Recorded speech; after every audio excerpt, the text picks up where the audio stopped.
this beautiful companionship with another person, and we're also seeking something higher, some kind of spiritual aspiration, as Robert Johnson puts it, of like communion with with something bigger than us. Welcome to Soror Mystica, a podcast exploring life's mysteries and magic through its symbols. I'm Mariana Lewis, an archetypal tarotist. And I'm astrologer Christina Farella. And just as the Soror Mystica guided the alchemist through his holy work, we hope to be your mystic sisters in these conversations, guiding you deeper into the symbolic life.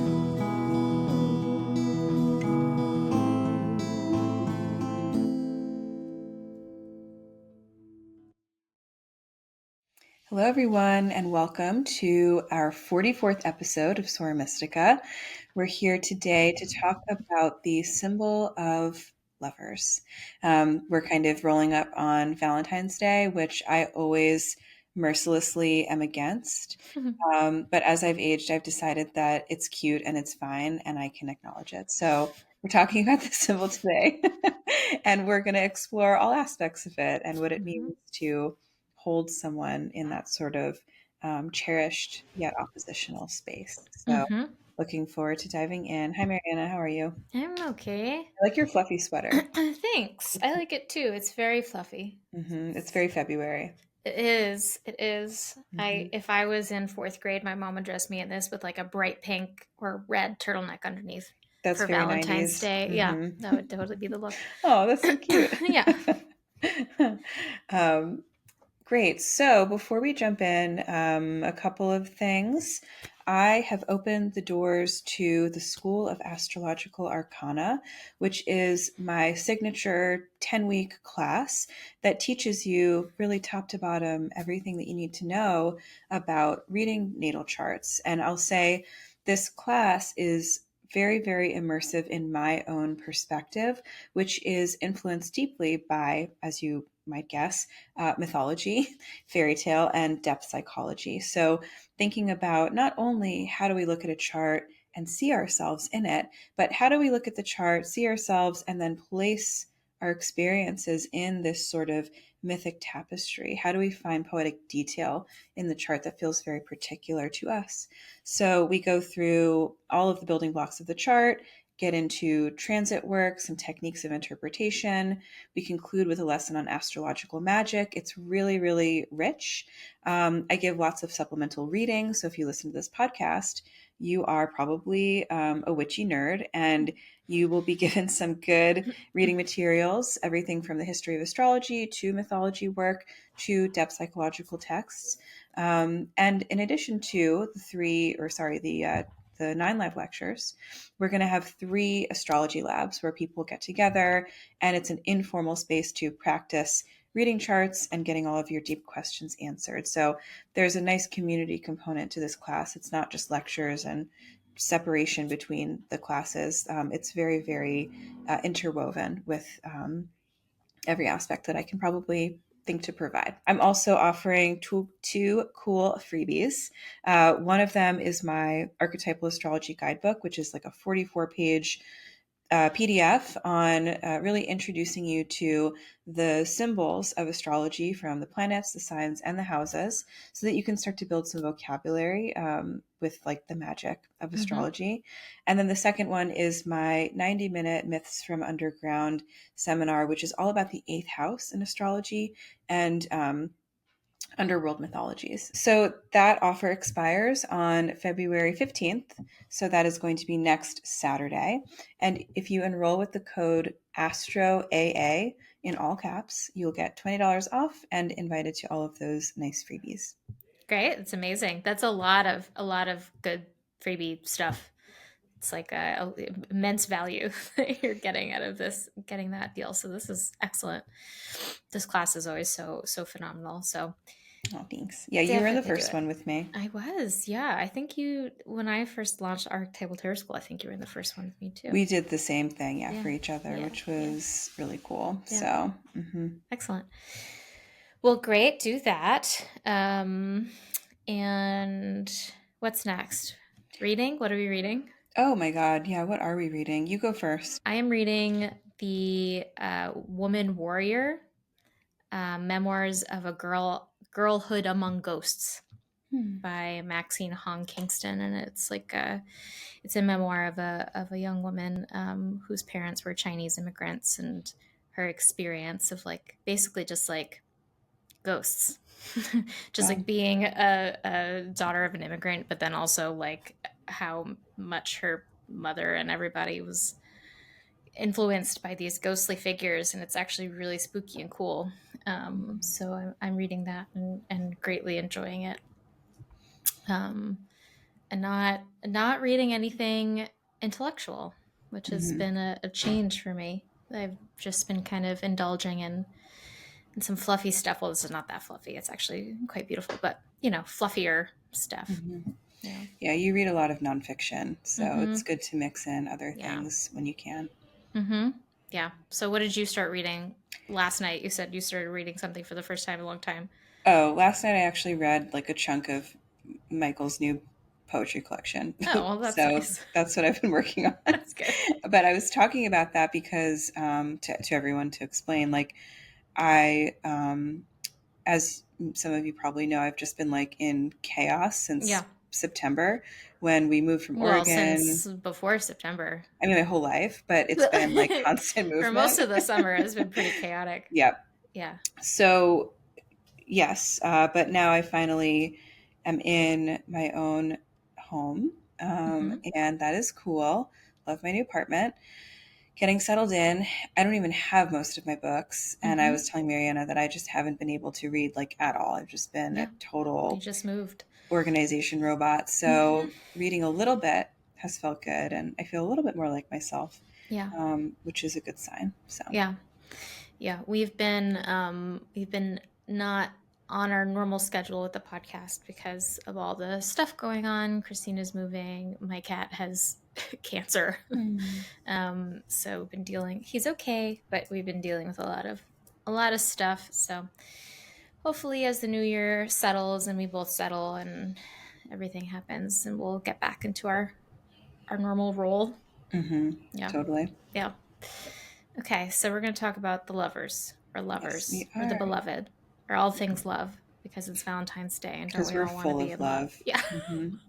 So, obviously, there's the tarot card lovers, which we'll definitely talk about. But there's so much thinking about the idea of love and being in love, and it's such an interesting thing in our society, um, like to have this kind of fundamental experience that we all think that we all expect to kind of partake in at some point in life, which has certainly not been the case forever in the world. And I think that that's you see so many of these myths where there's these beloveds coming together and they were so special, especially back then. I think because it was a rarer thing to experience.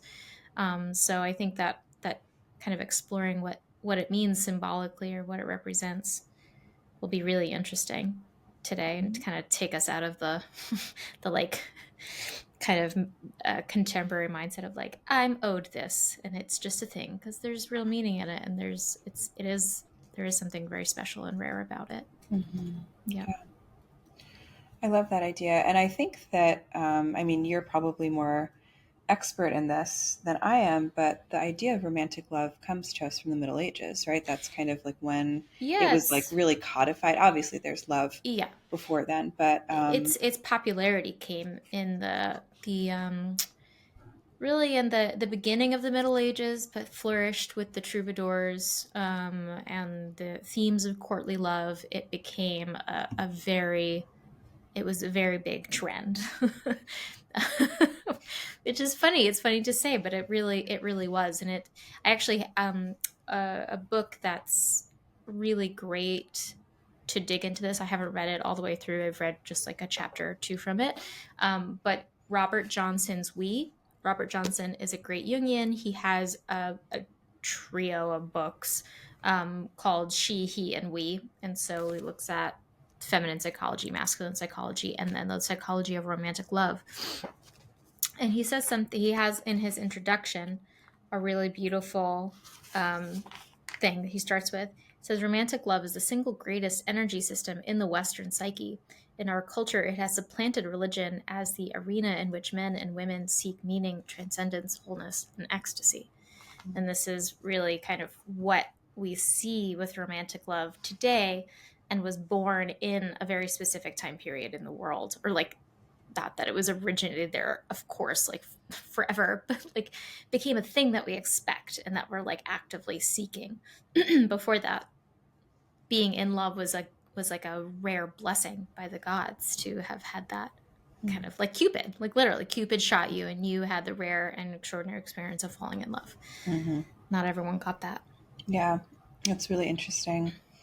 At the same time, like bringing up Cupid, it reminds me of Eros, Mm-hmm. which for the Greeks was like not just the mythic figure who is like the Cupid corollary, but the idea of Eros was that it was the kind of life force that ran through everything. And Mm-hmm. so, whether or not we're engaging with it on an interpersonal level, Eros as an idea has been seen as this kind of like engine, kind of like what Johnson says, as this Mm-hmm. kind of like, this thrumming energy source that makes us feel that we're alive. And yeah, when you feel like you're falling in love, you do feel like you're coming to life after being dormant, or, after just, yeah, not feeling cared for or seen.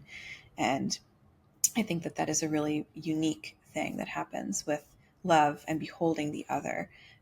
That is a really beautiful part of this Mm-hmm. concept. Mm-hmm. Yeah. I think that what's, we're both kind of looking at the contemporary world with an extremely snarky eye. Um, and it's kind of in our nature. I have, your resistance to Valentine's Day in your, especially in your 20s, is certainly because of the capitalism of what Valentine's Day is. I think I had a similar resistance to it, but I mean, capitalism is beside the point. Even in my brain, it was kind of like, what are we celebrating? Is any of this real? Like, it causes a pressure on Mm-hmm. people to feel like romantic love is something that you're supposed to find and you're supposed to meet and it's supposed to be perfect. And I've been with the same person for 17 years, I think, literally more than half my life. And there were plenty of times where I would be like, I've been with this person forever. I love this person a lot. And be sitting at a Valentine's Day dinner going like, what happened to me? Why am I not in this like bubble of perfection and beauty that I expected? And why is it not like this extraordinary feeling of like falling in love? And I felt like there must be something wrong because of this like glamour that we have around the idea of being in love. And something that Johnson says in this book, and a lot of it's like a common Jungian idea, is that there is a difference between being in love and loving. Being in love is an experience of projection, of cross projection upon each other. And that's not to say that there isn't legitimate reason for that, or isn't beauty in that, there isn't transformation in it. Of course, there's all those things. But it is something that is, true love is really only experienced when you get past the point of falling in love. You've surpassed that, and you can still have moments of feeling like you're falling in love with somebody again. But there's this experience of seeing in the other person something that is, I don't want to like say, well, it's always about you and something in your own psychology, but there is something of a longing in your own psychology for another, for something that that person, for whatever reason, sparks that unconscious desire for that thing in you. And so that falls under the like realm of projection. When we say projection, we don't mean only bad stuff. Projection can be very bad sometimes, but projection is a very natural psychological impulse to find in someone else, to reflect in someone else something going on in our own psychology that we don't know exactly how to make relationship with yet. So projection can be negative and it can be positive. We can see in someone else something that we don't know how to exactly connect to in ourselves or find in ourselves. Mm-hmm. So I think that it's, when we talk about being in love, it's beautiful and it's gorgeous, but there's a part of me that also wants to be like, and it's also a work. It's like a Mm-hmm. process. It's like Yeah. a psychological working. So we can recognize it as that too.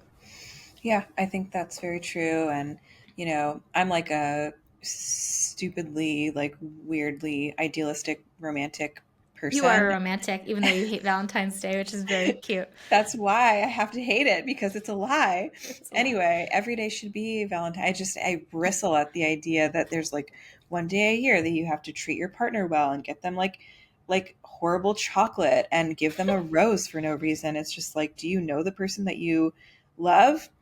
They probably don't want that stuff anyway. Everyone wants to feel special, but my point is here that the idealism of love is kind of, I think, for people that are, hopeless romantics, like that's something that we're always chasing and we're always looking for. But it is a little bit like a dopamine hit. It's Yeah. kind of like, it's there, it gets you into a dynamic, and then what's below the surface is really where that love happens. Can you love somebody when things are not easy? Can you love somebody when people get sick? Can you love Mm-hmm. people when you're having some kind of struggle or dark night of the soul? And that's really when the tests of love become very emergent. So when I think of, the lovers, yes, there's a tarot card called the lovers. I also think of the Two of Cups, and Yep. that's sort of like facing one another and Mm-hmm. offering of the cup to each other. And that to me is an even more potent image for love and what it can do, is that you're kind of be having to kind of continue to offer nourishment to the other person, and then they have to nourish you as well. And you Yeah. have to stay in that loop together. And so I think that the other image that comes up around these topics is Gemini, right? Mm-hmm. The twin uh, dynamic, which is technically associated with the Lover's card in the tarot. And in astrology, Gemini is symbolized by Castor and Pollux. The two, they're like warrior twin brothers. But one of them happened to be mortal and the other one happened to be immortal. And so from that, like just little image of like the immortal brother, the immortal one. And by the way, they're paired with another set of twin sisters, who one was mortal and the other This one. sounds like something I wrote in the fourth grade, like It's great. Yes. journal of like, this is my new story. They're two twins and they fall in love. No, they're And not falling in love. They're brothers and sisters. well, this is what I would have done with it. Okay, so that's your crazy town. But anyway, those twin girls are Helen and Clytemnestra, and Mm-hmm. there's Castor and Pollux. Anyway, they are full of these negations, right? One has something, the other doesn't, and I think that from there proliferates all of this kind of cool duality of like mortal, immortal, day and night, strong and weak, all of these ways of thinking about having and not having. That love is truly a dance between, Mm-hmm. and standing in partnership with someone is also a negotiation of. There's never going to be a total moment of absolute equality, I don't think, in love, but there is this awareness of the duality that you guys create together, that two Mm-hmm. people create together. Mm-hmm. And I find that very exciting. One of the pieces of wisdom that Gemini offers us is that from duality comes fertility, or from Mm-hmm. duality comes even like that magical third thing, which is something that Mercury or Hermes offers us in the third way or the third path, kind of idea, looking from the opposition to what gets created from, Mm-hmm. balancing that opposition.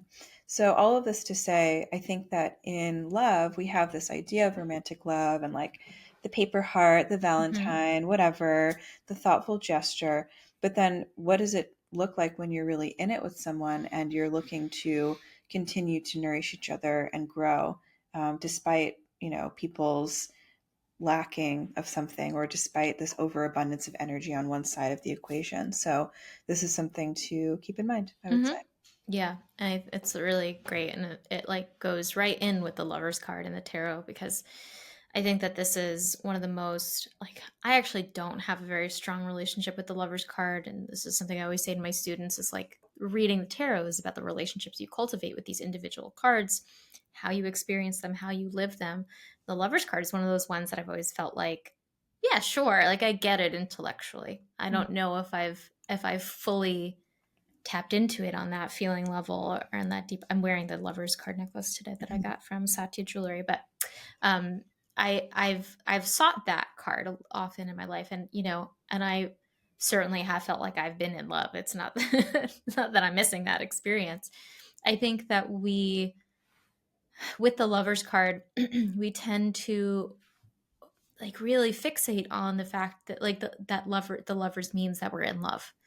And it is obviously so much more complex than that, and has so much to do with the question of what does it mean to be in love. Mm. We see Adam and Eve in the garden, and they each have, they're each standing in front of the different trees. One is standing in front of the tree of knowledge of good and evil, Eve is, and then Adam standing in front of the tree of life. They have different things that they're kind of in relationship with or in possession with, and there's something about them coming together in this, alchemical idea of the conjunctio, the hieroskamos, that mystical wedding of them bringing each of their individual powers, let's say, and in that forming this union that does become one, as you were saying, that becomes that like third way, or that whole that child, right, from the union. And when I read this in a a lot of times I'll pull this card for people, and they'll be like, so what do I what do I do with that? Like, okay, I have my partner, or I'm looking for a partner or whatever, and that sounds really nice. It is so big and mystical. And it again comes back to the question of like, what does it mean to fully experience the soul of the other person, and in a way that is not corrupted or influenced by these projections. I mean, there's always going to be projections. We're never going to get out from under them. But to see that the real person beside that as much as we can, and to find an appreciation and love for them is quite a difficult thing. And it's that's what I really think the lovers ultimately is about. It's like, here's the one and here's the other. They come together, they have their individual experiences and powers, and they form this merger. And can we, that requires us to have the humility and the self-awareness to know that we're seeing the other person and not just seeing a reflection of ourselves, Mm. or seeing the thing that we want. Yeah, I Is mean, you keep hard. talking about projection, and I think that that is such an interesting idea that does come up so much in relationships where it's like I'm expecting this version of this person to emerge because that is the idea of this person that I had when we fell in love. Mm-hmm. And that can be really beautiful again, but Mm-hmm. then it's often really hard when we have to kind of shatter our projections and say, well, I expected this person to be like this.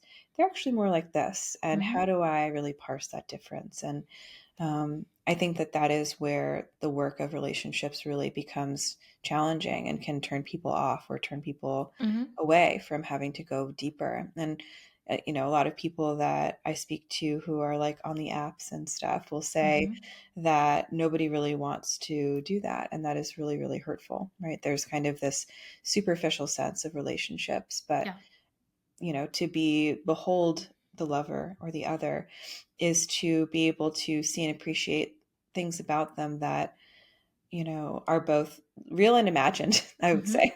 Yep. We have to be realistic. And love as a Valentine's Day fantasy is not realistic. It's Yeah. bullshit. And I think that Mm-hmm. that's terrible. Yeah. So it's more my angst about superficialness and Mm-hmm. superficial relationships in general that bothers me about the Valentine's Day holiday. I But just like getting to wear pink, yeah, and I hate and pink. I love pink. I get You can wear pink whenever you want. I do wear it You often, do. but I I like the excuse for a theme.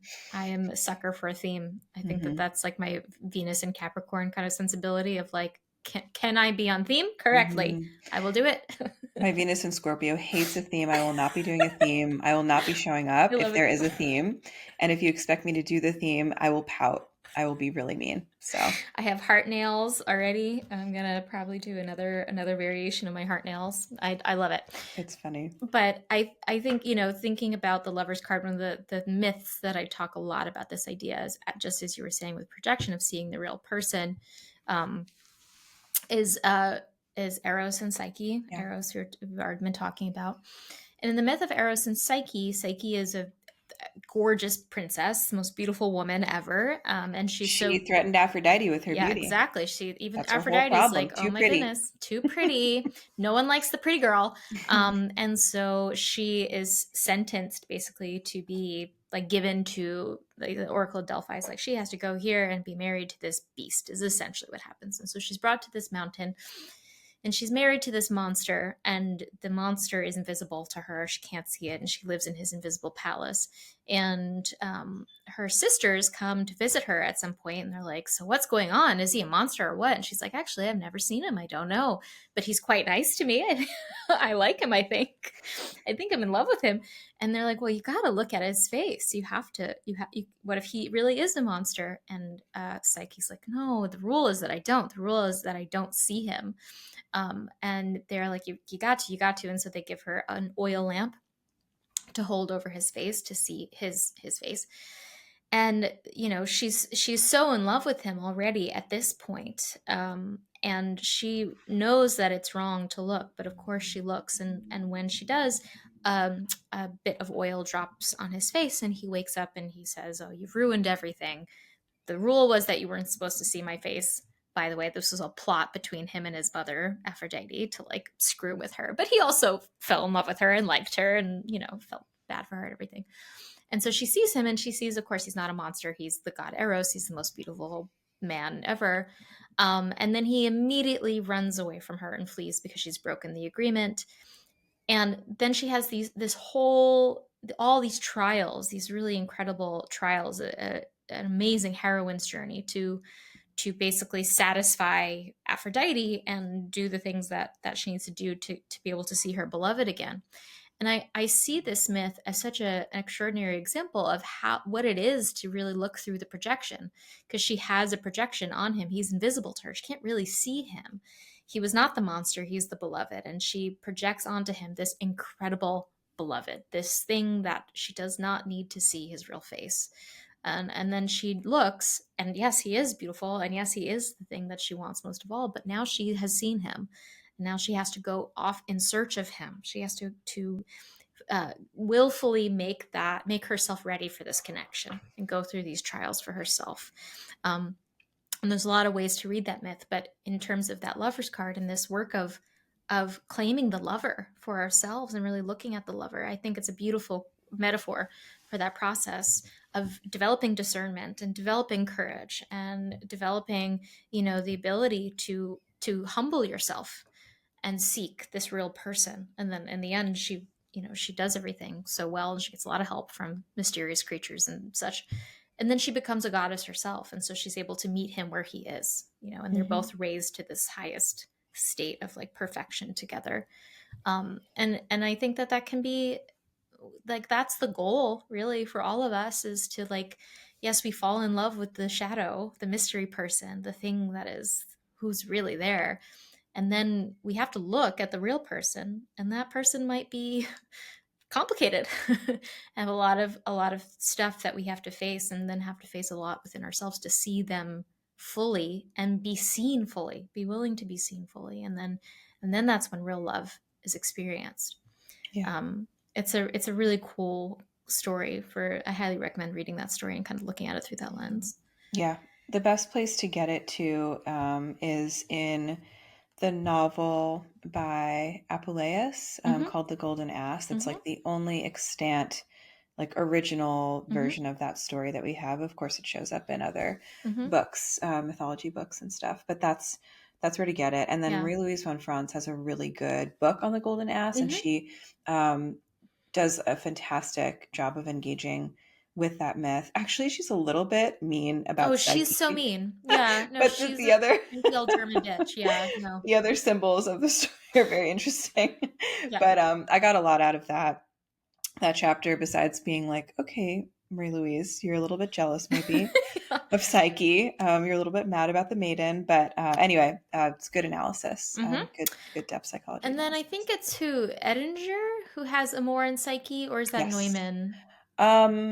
Oh It's no, I think it's Neumann. it's on Hmm. my shelf, but I Hmm. can't read it from here. Yeah. It's in a box in my storage unit right now, so Uh-huh. I can't see it either. Yeah, so that's another kind of retelling, like rereading of that one, which It's is good. super profound. So I Mm-hmm. think that always the struggle, right? Like at the beginning of that story, when everything is perfect. Mm-hmm. Psyche is living in a castle. She has all of this richness around her. She's got jewels and furs and chefs and, couches and whatever. She's got all this stuff, so much so that it makes her sisters very jealous of her. And that's Mm-hmm. actually why they try to convince her to out the Yep. monster or out the husband, because they want basically to either have her be killed or get her kicked out. Mm-hmm. God only knows what their plan was. But when she's in that cocoon of not knowing who the partner really is, the home is beautiful, Yep. and it's still this lovely fantasy. And then Mm-hmm. after he's revealed, that's when the actual story begins for this character and her Mm-hmm. personal development. So I think that that's also a really potent way Mm-hmm. of thinking about how this works. Yeah. Yeah. Mhm. It's bringing me back a little bit to the Johnson book. There's a paragraph in here that I really like.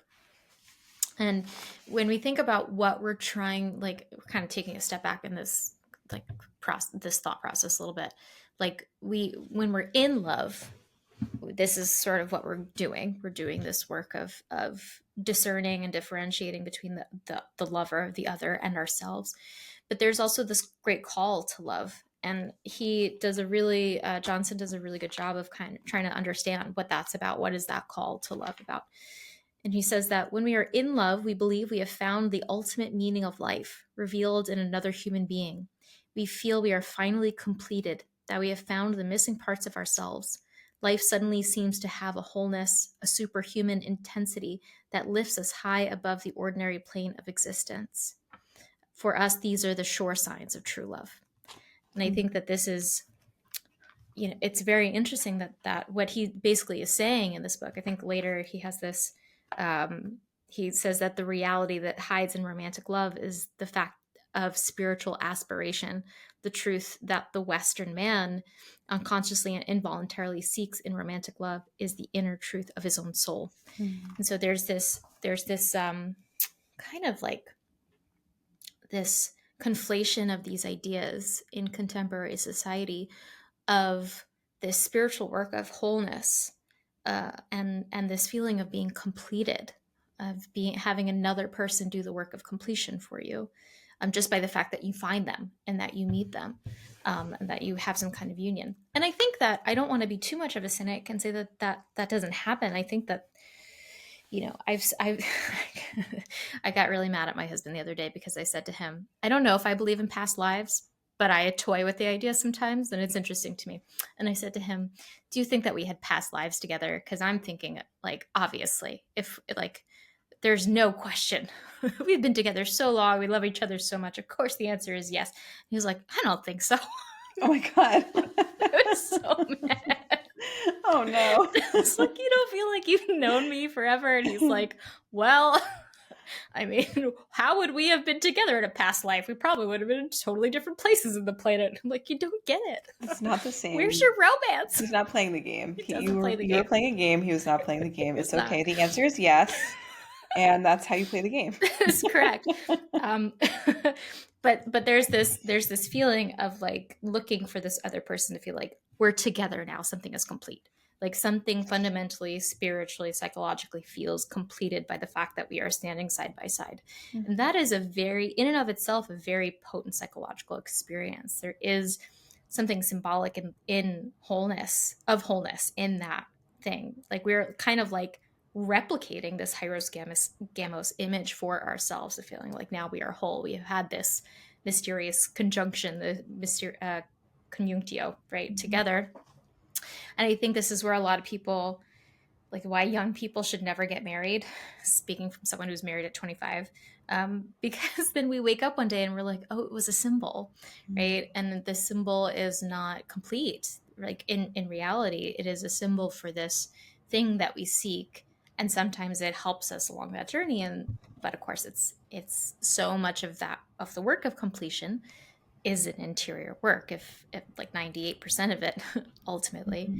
Mhm. But I find it very interesting, and I think that Johnson's really right that in some ways we have done this like kind of conflation, not necessarily totally in a wrong sense, but there is this overlap of this sense of spiritual longing for something greater than us and the sense of wholeness and reunion with something transcendent, and this way that we seek that in this feeling of I have found my lover, I have found my person, as they say on Love Is Blind, to infuriatingly can't stand that phrase, my person. It's just like so silly. But anyway, we use it. We use it as like you are my soulmate. This is the idea, which is a difficult idea for me Mhm. intellectually. But it's something that I think like it makes me very curious how we've come to that today. And if that's good or if there's something not so good about that. I don't have all the answers to it, but it's just where my mind goes. Yeah, it's very mysterious, but in astrology, we say that it's better to wait until after your Saturn return to get married There you because go. we're not really fully cooked yet, and it's Mm-hmm. it's completely fine if people have gotten married before they were like 30, Mm-hmm. but there is something about having the time to come into your own that lets you then meet a partner more like authentically, probably, and with better boundaries, which are a really important part of partnership, which Mm-hmm. has been like a huge learning curve, I think, for me and a lot of people. It's Mm-hmm. like, oh, we're not just supposed to be merged. We're not just supposed to do high romance every minute. And it has to be kind of like, See, I'm a separate we never person. did that thing. We were always Oh, like, "Hello, how is your life? Good, great. oh my God. Mine's Me and also Meg are going like, good." we're the same It's person, so but we're funny. really different. Yeah. Me, actually, like, yesterday, I was reading something that he had read, and we disagreed about the interpretation. Mm-hmm. And he was so thrown. He's like, "We usually agree. I don't understand why we're not like seeing art the same way. I'm worried." And I was like, "Oh, it's okay." It's It so was very funny. cute. So, their couples are different, and couples Yeah. also enter into relationship to learn about different karmic lessons, Yeah. right? So that is important to remember too, is that you are attracted to the people that you're attracted to because maybe of projection, but also because of what they hold for you on the other Also, end. by the way, I don't know if I told you this. I was going through my old journals and I found an entry from I think 2004, 2005. My husband and I went to middle school together, so we've known each other a long time. And the entry said, "I cannot say with any certainty that I will not fall in love with Stefan." Oh, that's so Isn't that cute. really You didn't tell me ridiculously that. cute? You only sent me the entries where you were like, "I hate this person and I want them to never talk to me again. This Yeah. is the worst day ever. I want to psychoanalyze someone so bad." Yeah, that was my favorite one. That's good. My dreams at 13 of finally psychoanalyzing someone. That's so great. Very cute. Yeah.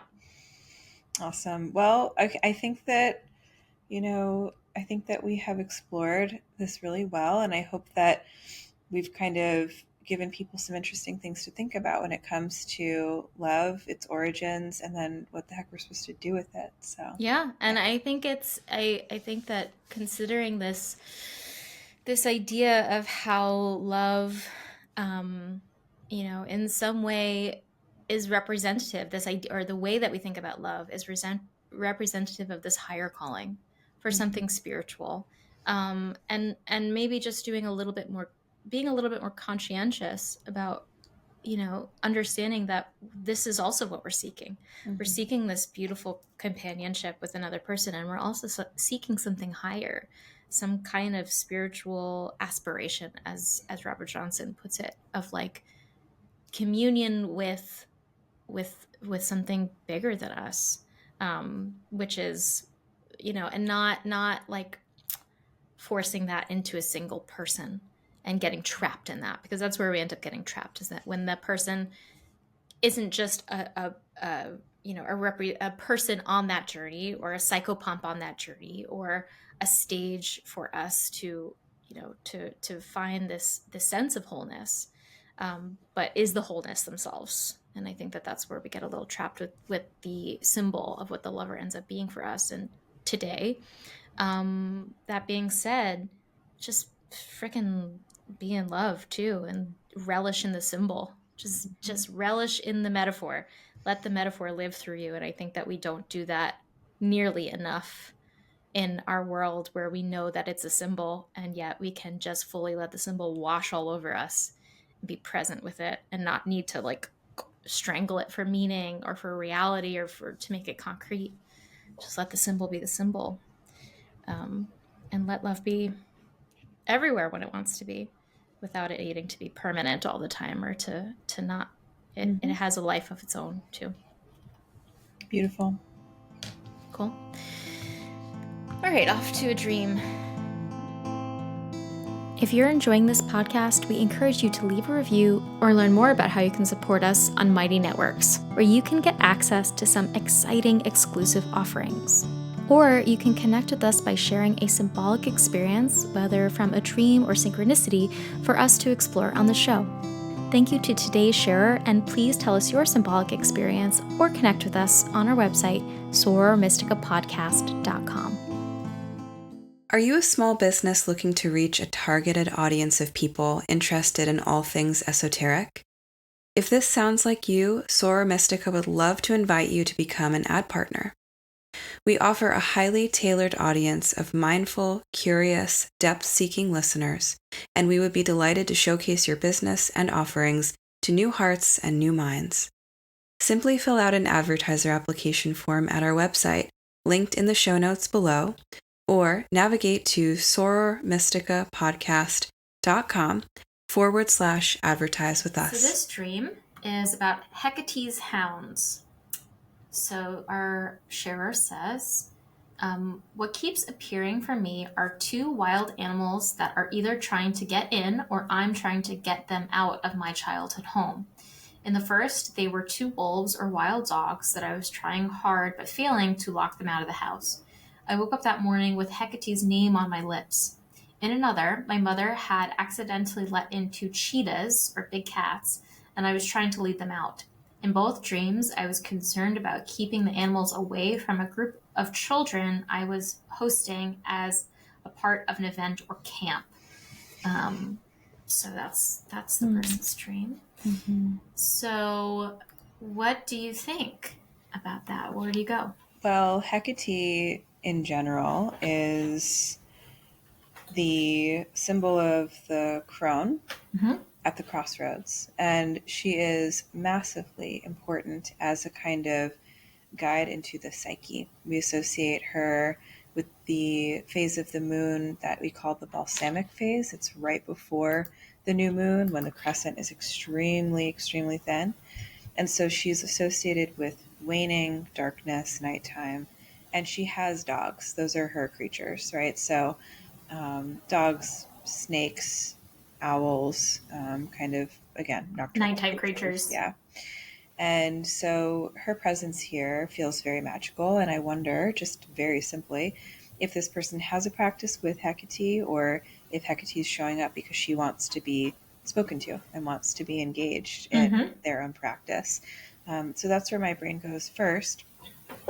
The animals, though, animals and dreams is like a whole topic that is very, very rich. And I would love to know, again, like what the Jungian take is on that. But I think that there's always the kind of like duality of human and animal when animals show up in the dreams. Animals being maybe something about the psyche or the subconscious, and then humans were supposed to be rational, but we're not.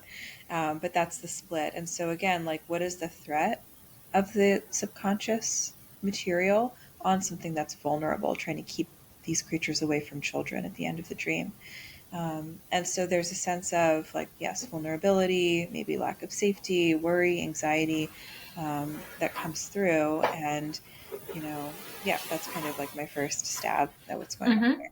Yeah, I think that's great. The dogs, wild dogs and wild cheetahs are both interesting because they're both wild. So that's really significant that they are wild and they're both trying to get in, or you're trying to keep them out. Either way, there's this sense of invasion by these wild animals. So they're not friendly. I think we had another dreamer, something we did where there was a wild animal, but it was like tame and it was like nice.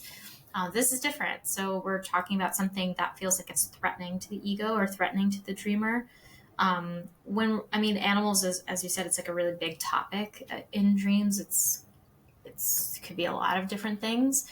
One of the things that we tend to associate animals with in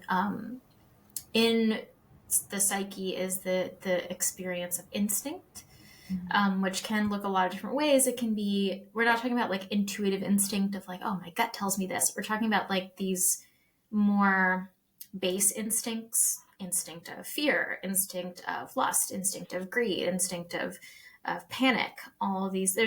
Jung also believed some instincts were like towards religion and toward creativity. These are also instincts. We know that there's an instinct towards religion because we got a lot of cults out there. Mm-hmm. People are just like, I'm gravitated towards this, I'm pulled toward it, don't know why.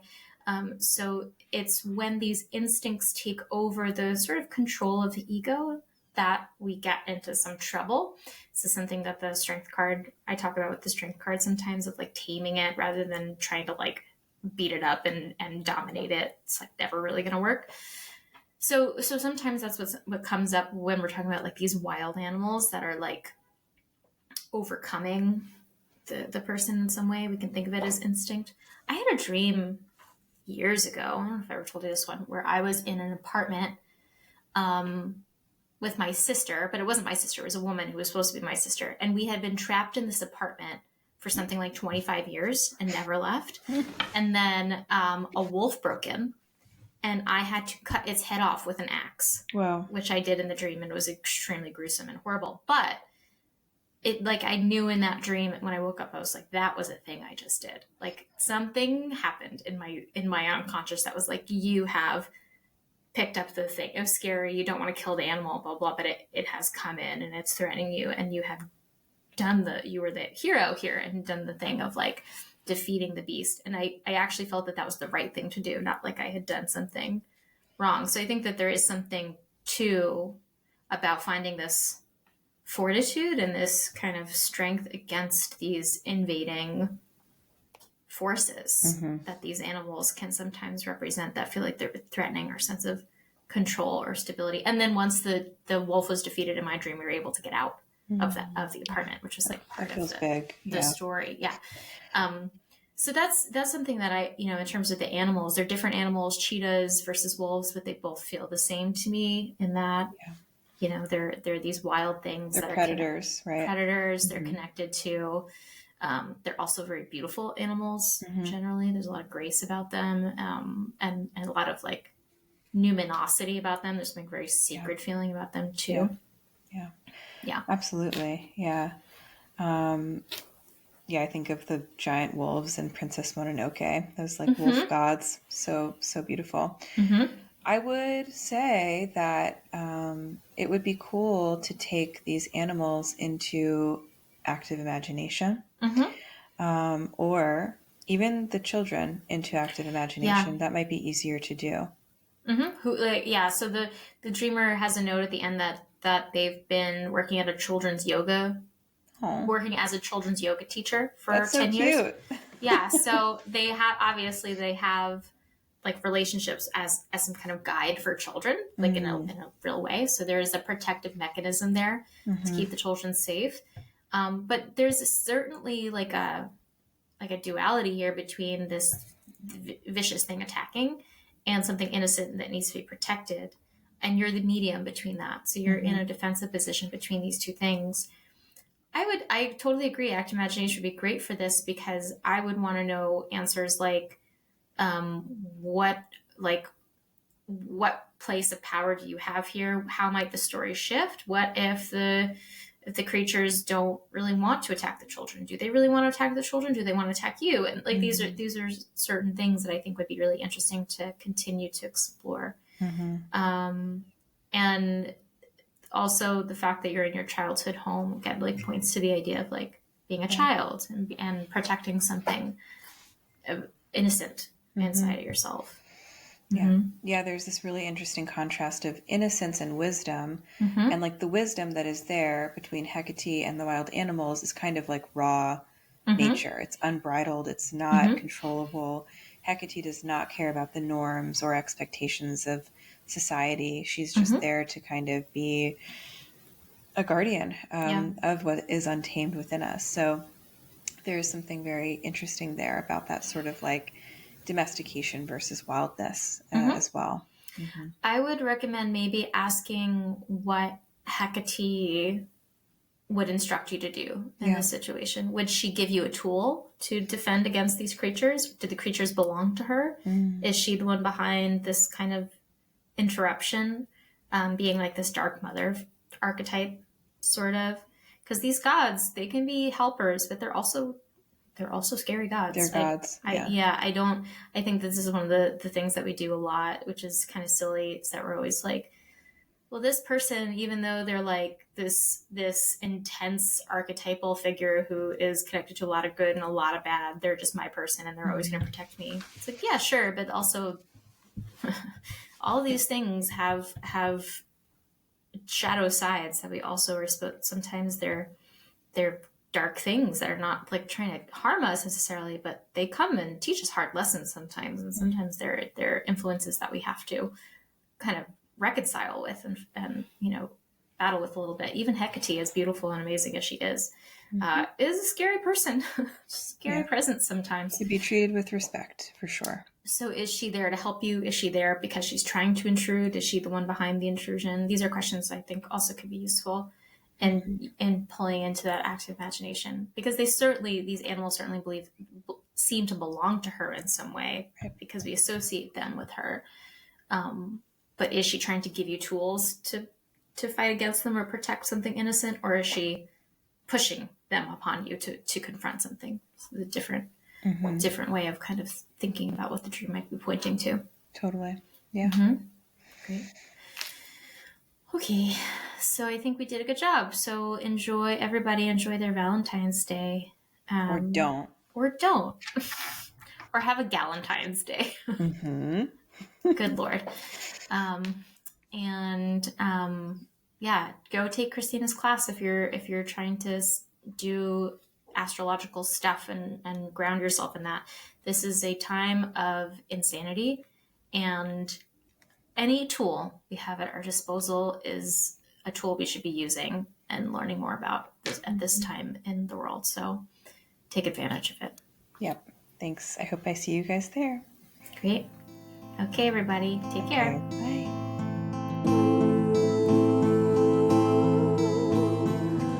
Thank you for joining us in our conversation today. Please consider supporting the podcast by leaving a review and following Soror Mystica wherever you listen. You can also become a more active supporter and a member of the Soror Mystica community by joining us on our Mighty Networks platform. If you have a symbolic experience that you'd like to share with us for the podcast, you can tell us all about it at sorormysticapodcast.com. The music for this podcast is written and performed by me, Mariana Lewis, with special thanks to Stefan Lewis. You can connect with both Christina and myself on Instagram and get to know our work by clicking on the links in the show notes. As the alchemical motto goes, as above, so below, as within, so without. May this ancient wisdom continue to guide you deeper. Until next time, take good care.